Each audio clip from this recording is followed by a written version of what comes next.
This is the supreme Allied strategic bomber of the Second World War. The first thing you're confronted with is a toilet. I'm not going to lift the lid for fear of running into a turd from the 1940s.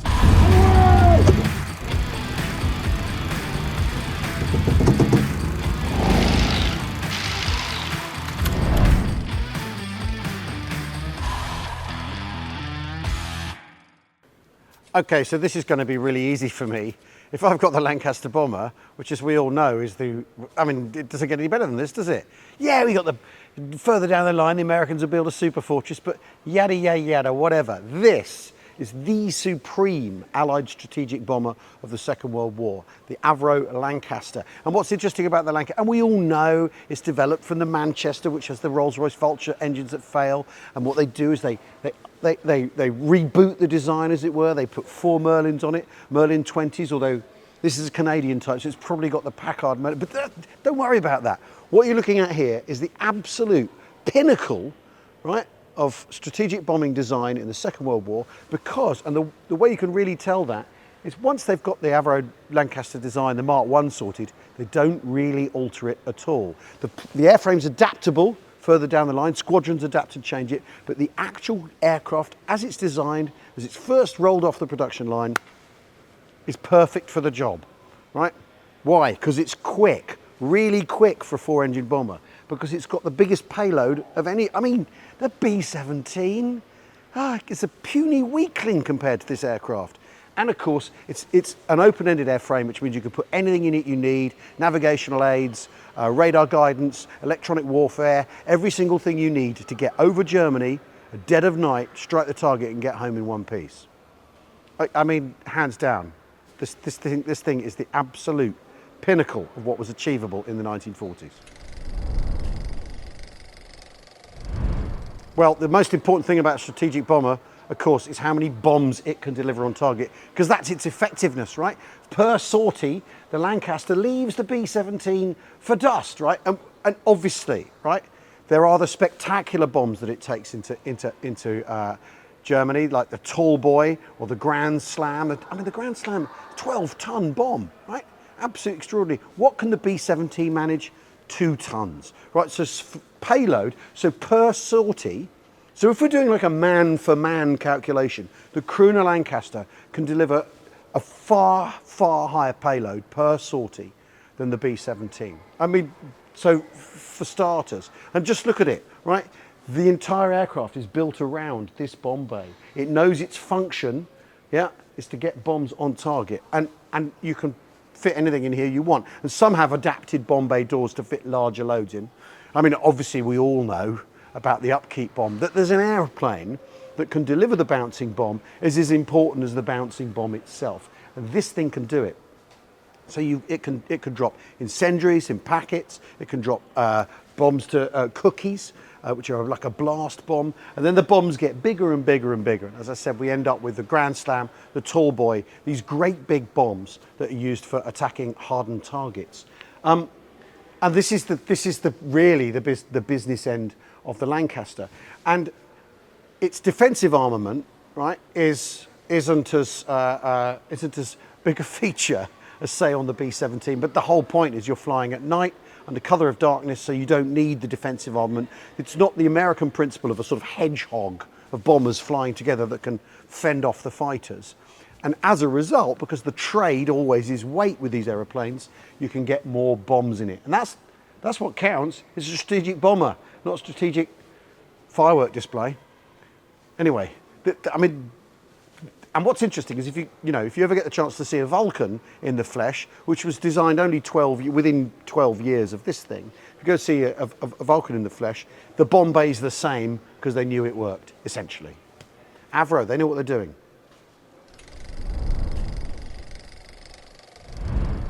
Okay, one of the distinctive design features, of course, of the Lancaster is the twin vertical stabilisers here at the end, the twin tails, if you want, right? And there were various constrictions on design in the Second World War on how big your bomber can be. And this would be a very, very tall aircraft if it had a single tail fin, like the short Stirling, which is one of the aircraft it's competing with in Bomber Command, as it were. And so if you've got two, right, you can fit this in a hangar more easily, right, rather than a great big tall tailplane. And of course, with 4 engines here, you're getting the propeller wash off the engines, 4 Merlins on the wings, which means the aircraft's more controllable, more manoeuvrable. And in fact, this is one of the remarkable things about the Lancaster. As well as being very, very quick, it's also very, very manoeuvrable. And the tail gunner's position is back there. And of course, fewer gunners than on the B-17, but that doesn't matter, because what's this guy's job? As much as firing his guns into the darkness, his job is to keep his eyes peeled. And if he spots an enemy fighter, he has the right to say, or the job to say, corkscrew. And the pilot can then maneuver the plane into this incredible spinning corkscrew maneuver, because the Lanc can do this to shake the enemy off.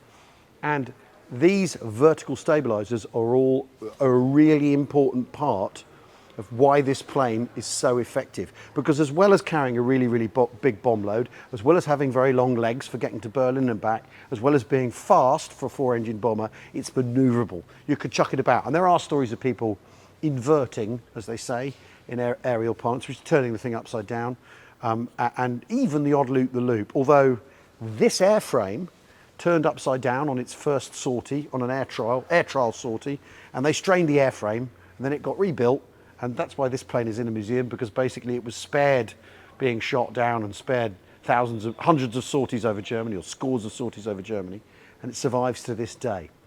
But it's all about manoeuvrability, because this is a much, much better airframe than the B-17 with its great big tail that, I mean, yeah, the B-17, the great big tail, could withstand a Fokker Wolf flying into it, perhaps, in that famous photograph.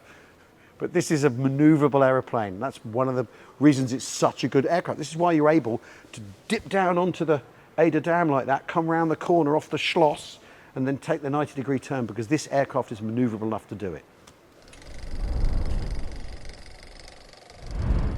Okay, one of the reasons why the B-17 is left for dust by this aeroplane, of course, is the Merlin engines that power it.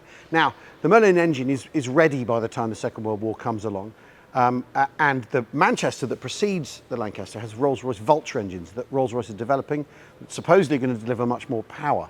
But the critical thing is they've got the Merlin right, which is why when they come to up-engine the Lancaster, they put Merlins on it, because they know it works. Because certainly by the start of the war, the Merlin works. That's why it's on Spitfires, it's on Hurricanes, it's had the development time, it's on Fairey battles. And when you think of the Fairey battle as Bomber Command's strike aircraft in 1940, the following year, this is being designed, being prepared, being flown. It's incredible, the leap, the giant leap. And it's on the Bolton Paul Defiant, which is my favourite tragic fighter of the Second World War. I mean, they look great in black. Anyway, the point is, what you have here, what Avro do, what Chadwick does, is they borrow something. The Bristol Beaufighter, they've developed the idea of engine pods, where the engine, this nacelle, can come off essentially in one go. And that means repair is quicker, interchangeability is easier.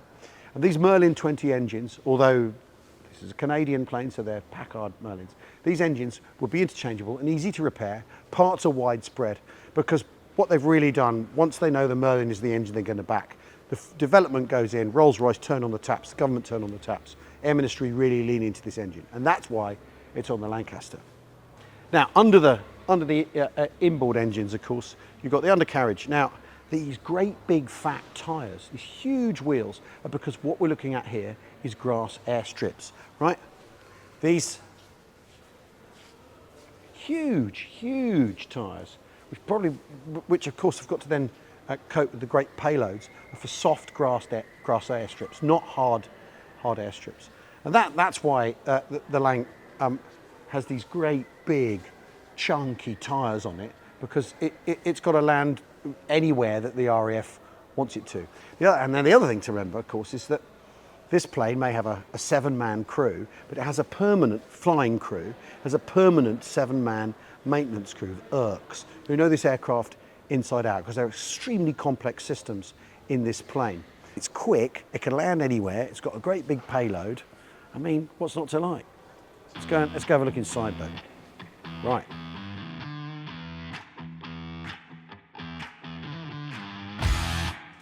Right. Oh. Obviously, younger, lither men than I flew these things.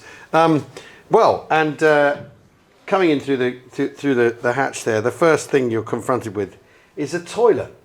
Like I said outside, this is a cutting-edge aircraft. That is a chemical loo for the crew, which is quite something. I mean, I'm not going to lift the lid for fear of running into a turd from the 1940s, but because these are long sorties, so you might need to go, even though it's perishingly cold up here. Because that's the other thing.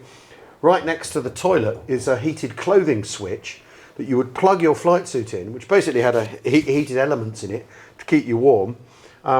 If that broke, you'd freeze. Or it might short out and you'd get zapped by it and burned by it. But behind me, behind the toilet, behind the throne here, is the rear gunner's position.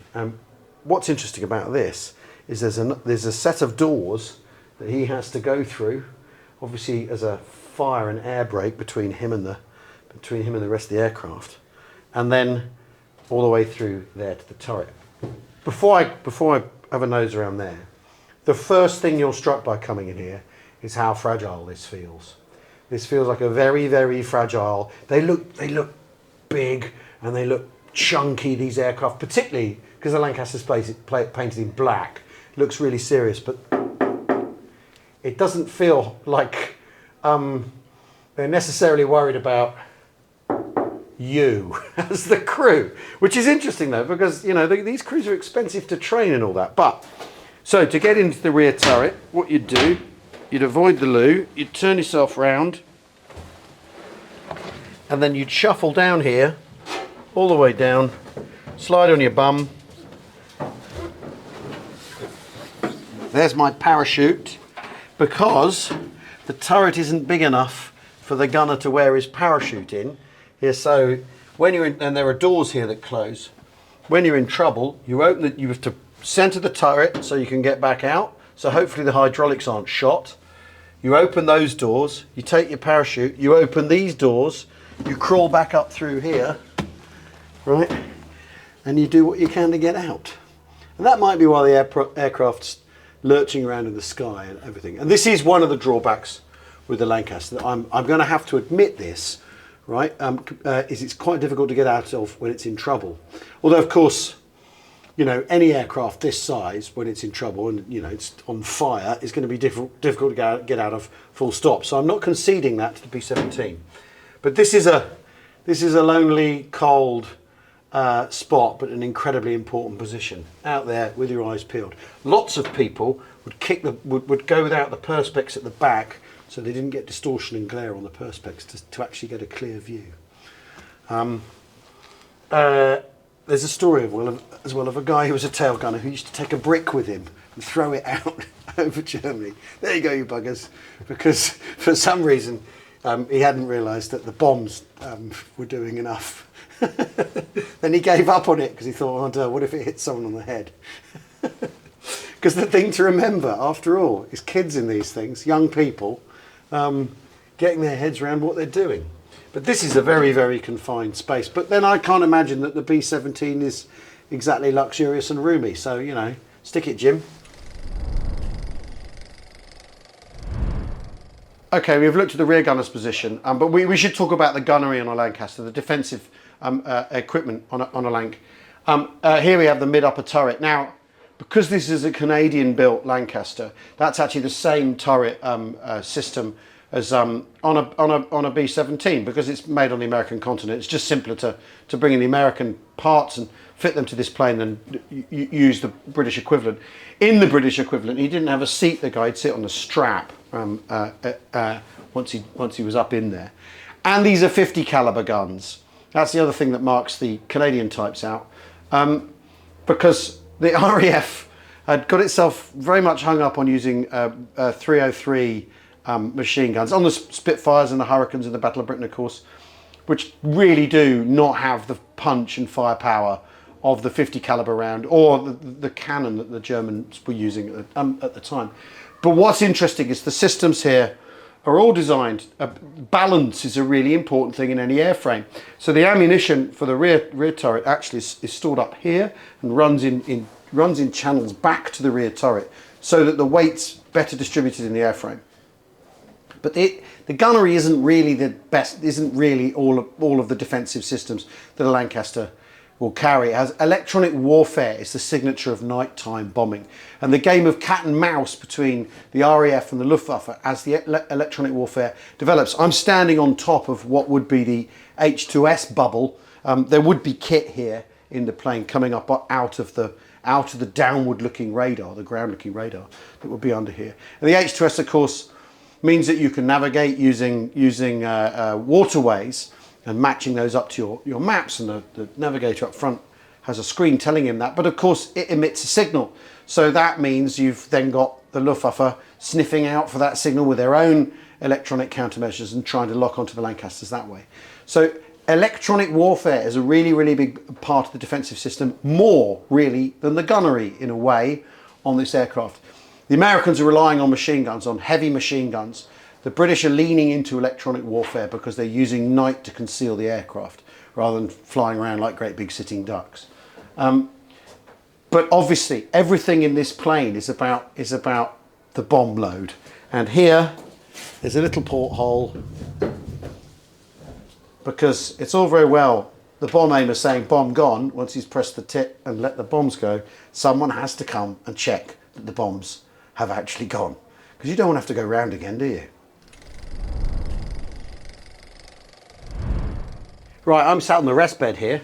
I mean, although I don't know how relaxed you'd be trying to get 40 winks on here, but anyway, and one of the things that really leaps out about the design of the Lancaster is the main and aft spar, which are these are the things that run through the fuselage that the wings are attached to. They're holding the wings on, right?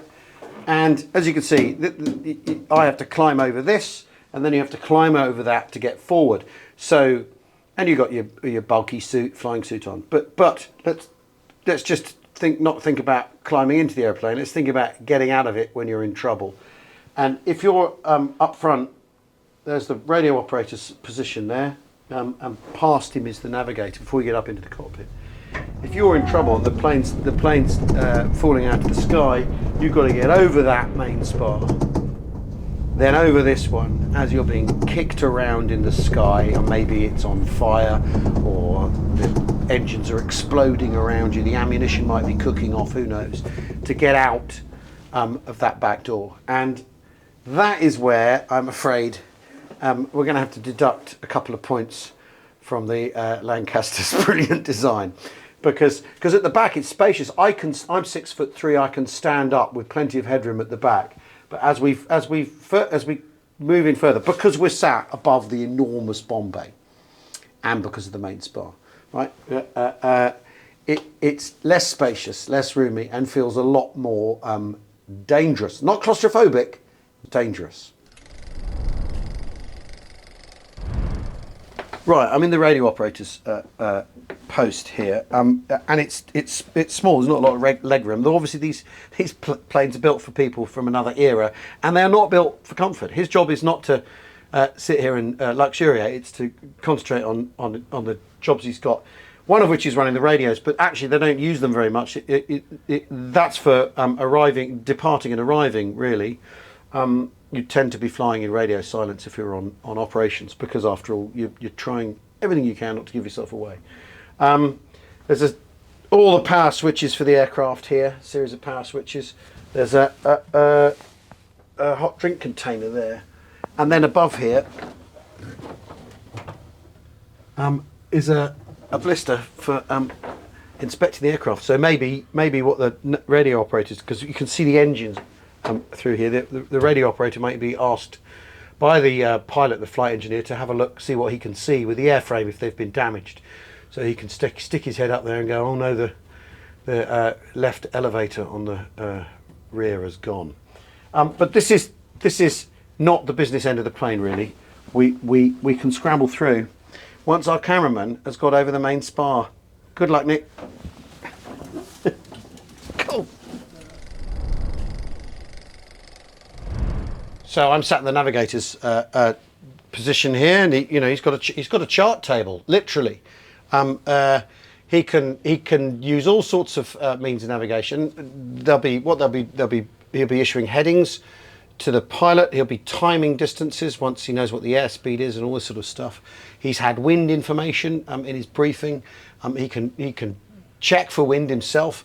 But basically, they're flying on charts, but they're also flying on oboe, which is a radio transmitted beacon that will send a signal that, due to the Earth's curvature, will only go so far.